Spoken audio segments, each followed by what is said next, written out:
welcome back to the Tonight Show. Thank you so much. Is this what it's like to be first guest? Yes, Oh, of course it is. I made it! Of course it is. I want to take a moment to say what a fantastic job you did hosting the Golden Globes this past. Oh my God, you were thank you. You got it. That was a home run. Thank you. Jimmy, that means so much from you. You've done it before. It's crazy. That was a home run. Oh my God, thank you so much. Did the prompter go out for you on yours? When I hosted, the prompter completely went out. Yeah, What? I walked out on stage ready to do. I had a giant big musical opening. Did the musical opening. I came out. I'm like, ha! And I had 15 jokes. Just the monitor went out. Oh my God. Yeah, and there was like an X over. Then I saw typing. I saw like a prompt, and someone was typing to like reboot the system. Oh my God, LOL. Yeah, no, they were like, I was like, reboot the system. Oh my God. It felt like 45 minutes of silence. Oh, I was I'm sure. And then they had a backup monitor that was behind the broken monitor. Oh, so I could see the top of jokes. Oh no! Like, the president's in the That was like nightmares I was having leading up to it. You lived that, dude. Yeah. I don't know what happened, but I think someone said that I think a photographer unplugged. No. Does that make any sense? No, it was the Academy Awards. They were like, we wanted a host. We wanted the host, yeah. But it's like, it was crazy. It was like. That's nuts. Yeah, it was wild. Well. But you have to take a lap and enjoy all this and wave. You did really well. Thank you, man. It was classy. It was funny. It was just enough. It was hard. It was edgy, but it was.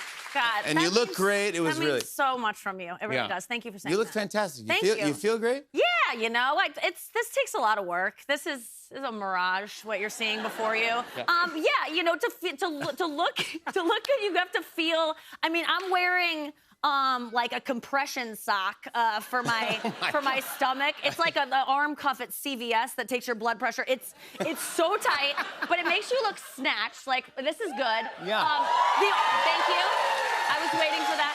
The thing about these is if you've worn one before, okay, so it's like it sucks you in, and then it's a thong in the front. I don't want to get too graphic, but it's a thong in the front, and then it's through the night, it like moves up and it like starts bullying you. Like it starts like giving you a wedgie. Okay. If you saw what's underneath this, it looks like I'm cutting clay. You know, like how it's painful, Jimmy. And there's no snaps when you have to, you know, so it's just soaked in urine. It's, oh my God, it's terrible. I'll pay for this tube holster. I think you look fantastic. Thank you. Well, thank you. Wait till the facelift. That's coming. Really? August 2026. No, you don't. No, I'm gonna do it. I have no problem with that. You know, you got to do it subtly. So, because you have to do it so they go like, what's she doing? And you can just go, just meditating more, you know? Just, because I'm doing the type of meditation that removes your eyelid skin. It's just this new, that's what they say. I'm drinking more water, you know? Going on hikes. I'm just working on my gut health, so my brow has been lowered 2 inches. Your gut health. I guess. That's what happened. Because, yeah, you can't get a drastic nose job. You just got to subtly go in every so often, and then people just go, it's not a nose job, it's erosion. Like, I guess that's what you do. That's how you get away with it. So that's what I'm going to do. I think it's a wise investment. You know, I think that there's kind of a stigma around getting face work or, like, investing in your beauty and doing all these procedures. And there is, like, maybe a little bit of a sadness to it, but I kind of also am like, well, it makes my life better. People treat you better when you're hotter. It's just a fact. It's a sad fact of life. It is, you know? And it's, you know, and everyone goes, that's so sad. Why don't you love the way you were born? And it's like, well, why did you go to college? Why don't you love the brain you were born with? Like, why did you pay thousands of dollars to that institution? Just, that's not a good example for your daughter that you are learning about World War I. No. She doesn't know about it. She wasn't born with that knowledge, you know? So I just feel like, I'll just do it, you know? Why not? What do you think about all the Ozempic and all that stuff? Oh, I love it. I'm like, do it. Do it. I have no judgment. If you want to do Ozempic, hell yeah, girl. Like, I want people to feel more comfortable talking about doing it because I feel like there's like this shame. And the shame is only from thin people who want you to stay fat. Like, that's really where it's coming from. They're so mad that you're getting thin now because that's all they have, right? You have, like, you're dynamic. You have a good personality. So funny. And they're like, no. They're so mad, but they can't say it, right? They just go, no, you're stealing medicine from diabetics who need it. Like, that's their excuse. Like, anyone's ever cared about someone with diabetes who doesn't have it? Like, I do. I'm saying other people. Like, it's suddenly all these thin white women are like, diabetics need their meds. It's like, no, I think you're upset that Kathy Bates has a thigh gap. Like, I think that's maybe, she's coming for you.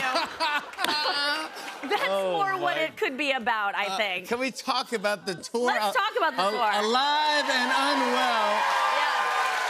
That's what I am. Look at all of these dates. Look at all So these dates. many. You're going around the world, Yeah, bud. everywhere. It's crazy. Definitely It's around so the- much travel. And I don't know, but you travel a lot, right? Like, Yeah. are you a nervous flyer?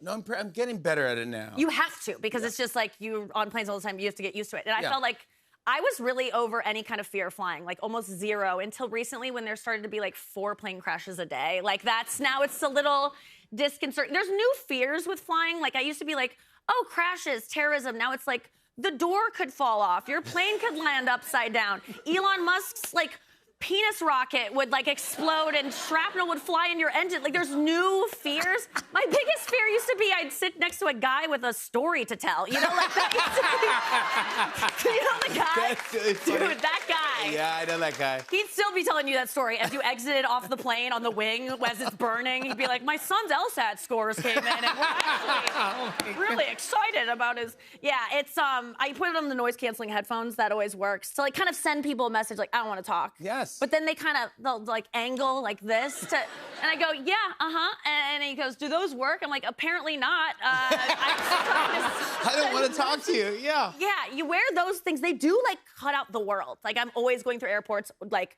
blasting music, noise canceling, and I'm kind of used to going through airports so much now that I just like can just do it almost like blindly, muscle memory.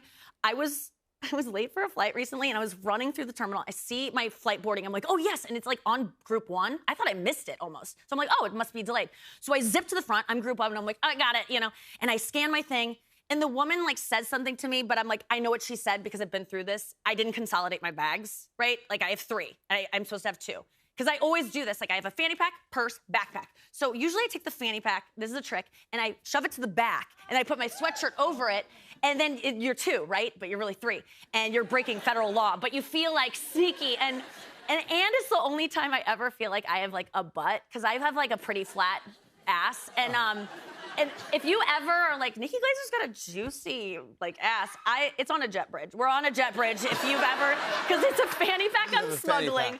But so this woman is like, you know, says, ma'am, just consolidate yourself. And I don't hear, but I'm like, I know what's going on. So I go, yeah, I'm so sorry. I know the rules. So I flick off my fanny pack. Everything goes flying, like it's half zipped. So everyone's waiting, watching me. I'm collecting AirPods, credit cards, vape pens. So many tampons. Like, I don't know what I thought was happening that day. It looked like I was like collecting them for a women's shelter. Like, there were so many. I'm putting them back in. I get it all consolidated and I go, are we good too? You know, and she's just like, what? And then I run down the jet bridge just because I'm like already holding things up.